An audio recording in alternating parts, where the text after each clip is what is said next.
இயேசுவினுடைய மனித அவதாரம் நமக்கானது, நம் மீட்புக்கானது.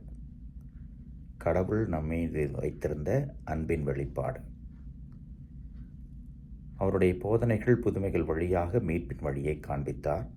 இறுதியாக சாவின் வழியாக, முத்திரையிட்டு உயிர்ப்பின் வழியாக நமக்கு கொடையாக தந்திருக்கிறார்.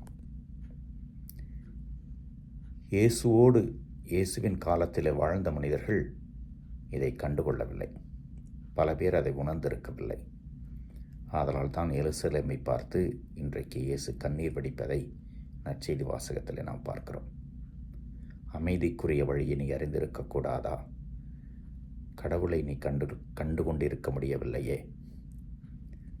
இந்த கட்டடங்கள், அந்த நகரம் அழிந்து போகும் என்று அவர் முன்னறிவித்தது போல கிபி 70ஆம் ஆண்டிலே எருசலேம் அழிக்கப்பட்டது. எருசலேம் தேவாலயம் அழிக்கப்பட்டது.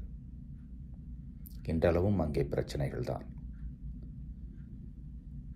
கடவுள் நம்மை தேடி வருகிற பொழுது பற்றி கொள்ள வேண்டும். அதை அவர்கள் மறந்துவிட்டார்கள். திருவெளிப்பாட்டு நூலிலிருந்து முதல் வாசகத்திலே வாசிக்க கேட்டோம். இயேசு முத்திரைகளை உடைத்து சுருளீட்டை பிரித்து என்று ஒரு அடையாளமாக இயேசுவின் வழியாக வந்த மீட்பு நமக்கு காண்பிக்கப்பட்டிருக்கிறது.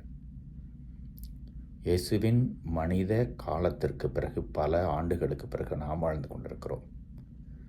நம்மையும் தேடி கடவுள் பல நேரங்களிலே வந்து கொண்டுதான் இருக்கிறார். கண்டுகொள்வோம், பற்றி கொள்வோம், மீட்பை பெறுவோம். இன்றைக்கு புனித கன்னி மரியா காணிக்கையாக ஒப்புக் கொடுக்கப்பட்ட அந்த விழாவை திருச்சபை கொண்டாடுகிறது. சிறு குழந்தையாக, சிறுமியாக இருக்கிற பொழுது அவருடைய பெற்றோர் எருசலேம் தேவாலயத்திலே அன்னை மரியாவை ஒப்புவிக்கிறார்கள், காணிக்கையாக கொடுக்கிறார்கள். கடவுள் பிள்ளையாக வளர்கிறார். அப்படி வளர்ந்ததனால்தான் கடவுள் அவரை தேடி வந்த பொழுது, அவர் கடவுளின் தாயாக இருக்க வேண்டும் என்று கேட்டுக்கொண்ட பொழுது, ஆம், உமது அடிமை, உமது வார்த்தையின்படி எனக்கு ஆகட்டும் என்று சொல்லி அதற்கு ஒப்புதல் தந்து அதை இறைவனுடைய விருப்பமாக ஏற்றுக்கொண்டு வாழ்ந்தார். முழுவதுமாக இயேசுவின் பாடுகளையும் ஏற்றுக்கொள்ளக்கூடிய மனநிலை வந்தது. தொடக்க கால திருச்சபைகளை உடனறிந்து வழிநடத்த முடிந்தது.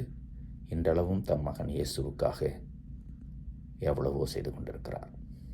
அந்த மரியாள் கடவுள் தேடி வந்த பொழுது கண்டு கொண்டதை நமக்கு ஒரு முன்னுதாரணமாக எடுத்துக்கொண்டு வாழ்வோம்.